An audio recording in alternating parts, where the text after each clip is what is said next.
What's up, YouTube? Today we're going to do a comparison between the Mudman 9300, the Rangeman 9400, and the all-new Mudman 9500, aka the Rangeman because I said so. Let's get started. Let's go!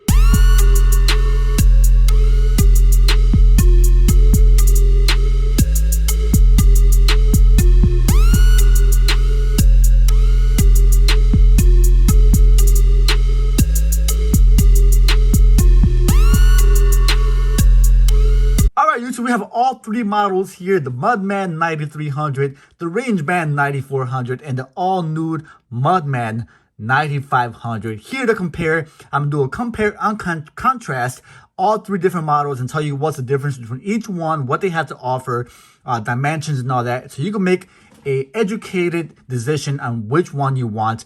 If in fact you want to skip all the old models and go for the all new shiny GW9500 Mudman. So let's get started. Let's show you guys, starting off with the 9300 model here. It's a beautiful Mudman. It's actually a Mudman, I would say, personally, in my opinion, because it has the plastic buttons which protects the watch from mud and elements and whatnot. This one here, the 9400 and the 9500, have those exposed buttons, which I think could keep it could actually expose it to mud and debris and whatnot when you work in the elements. But nevertheless, they decided to call this the Mudman. In terms of dimensions, the 9300 Mudman has a case size of 53 by 50.8 by 18.2 and weighing 68.5 grams. The Rangeman 9400 comes in at 55.2 by 53.5 by 18.2 millimeters, weighing 68.5 grams. So the 9400 is relatively larger than the Mudman and also, but the same weight than the Mudman. The new 9500 Mudman comes in at 56.7 by 52.7 by 14.8. Now, this one's actually larger in dimensions in terms of height and width, but it is thinner, comes in at 14.8 millimeters, thinner than the Rangeman and the Mudman because of the carbon core guard design. So that's where this Mudman kind of takes its win because of its size. Now, weight-wise, this comes in at a whopping 81 grams compared to the 68.5 Mudman and Rangeman. When I first felt it in my hand, it didn't feel as heavy as 81 grams, but on paper, the Mudman 9500 is much more heavier. In terms of sensors, the Mudman 9300 has a twin sensor GSHOCK watch, has moon information, compass, and thermometer. So yeah, I'll show you guys here real quick. In the mode window, you'll see that I'll switch here.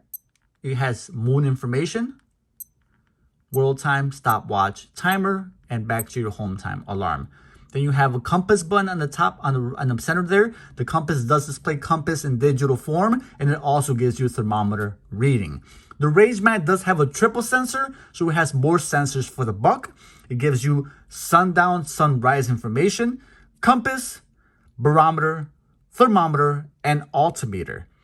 That's where the Mudman 9500 also comes in, because the Mudman 9300 is a step up. The 9500 is a step up from 9300. The 9500 gives you also a triple sensor. It gives you an altimeter, compass, barometer, thermometer, and also sunrise and sundown information, similar to the triple sensor in the 9400. So when I kept saying that this looks more like a 9400, I think so. And that also meets the same sensor information or availability for the features from the 9400. The 9300 does have twin sensors, and I think it was more of a marketing tactic of GSHOCK to say, hey, this is a Mudman, but we're giving you more sensors. But my personal opinion is that this is more of a Mudman with a dual display overlapping. So it is an upgrade from the 9400. It's a huge upgrade from the 9300. But nevertheless, I think this is more of a Rangeman than it is a Mudman. But that's just my opinion. Display wise, you can see that they changed the display from the Mudman. You have the compass information there on the screen there of this Mudman. You have a moon graph right there on the bottom left. You have the date window, the date or dual time, I'm sorry, and then the window there displaying the week, the day of the week. You could switch that around. You could display the dates on this window for a dual view. You also have a small window there with the solar panel telling you the indication of the solar charge, low, medium, high. Then the Rangeman here, they're all multiband 6, by the way. The Rangeman shows you the time here, the date, and the time of the day of the week. And you could also switch that between barometer reading, and then you could, I think that day of the week, there you go. So day of the week, and then you can also switch that to show the barometer reading, which is actually very helpful on your home screen. The 9500 Mudman gives you the home time. Right there, home time. It gives you this window, which gives you the time, the second reading, the indication there for high, medium, low, and then on a day, I'm guessing that's the day of the week and the year. And you can also switch that to give you the month and date. And you can switch that to show you the barometer reading. Now, it's maybe it's just because it's a negative display. The Rangeman positive display and also the Mudman seems to be more legible than the 9500, just from my personal opinion. Now, you can see that when I shift the watch, the Mudman stays legible no matter what the angle is, up and down, versus the 9500, it becomes dimmer depending on the positioning. So the viewing angle on the 9500, just from first impression, seems to be weaker than the Mudman and the Rangeman. Right? In terms of the backlight, you can show you guys here, the light on the 9300 Mudman is like so. You can see that there, illuminates pretty well. The Rangeman is gorgeous, dual LED, very bright. And then here's the LED light for the 9500. All very clean, very bright. The 9500 seems to be the darker blue than the 9400.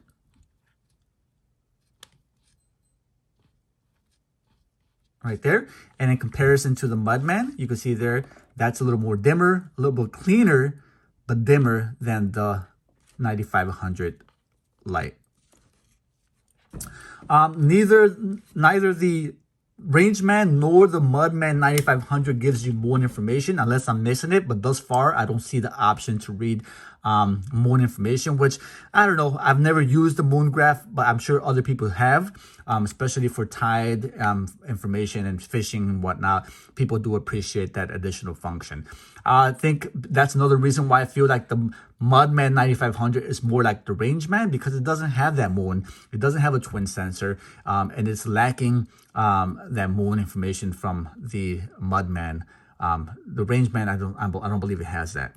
So I'll remove this watch here. You can see what I was referring to in terms of the Mudman design. This is actually encased, protected buttons, harder to push because of that casing, but it protects it from any debris.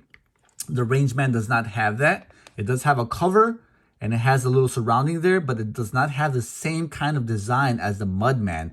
So I think this is more of a Rangeman because it's for mountain climbing and climbing hills and rock climbing and whatnot. This is more for working and mudding and all that other stuff and those kind of elements.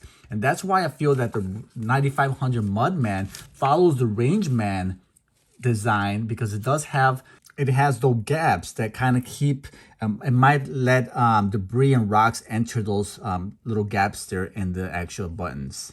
Okay, so there you guys have it. The GW9300, the GW9400 Rangeman. Yes, you can tell I wear this all the time. It's my favorite watch. And then the GW9500 new Mudman, aka the Rangeman. Fight me if you want to. I choose violence. This is not a Mudman. I don't care what you say, Casio. Prove me wrong. All right? There you guys have it. Till next time. This is Chicago. Holla at your boy. Bring you that information. Subscribe. Please hit the like button, guys. I went out and bought this watch, imported it from Japan, just to get it to you guys sooner rather than later. And I appreciate a like, a subscribe if you can. Till next time, this is Chicago. I'm out of here. Peace. My G-SHOCK, I'm rocking my super-stock. I'm rocking my G-SHOCK, I'm rocking my super-stock. I'm rocking my G-SHOCK, I'm rocking my super-stock. I'm rocking my G-SHOCK, I'm rocking my super-stock.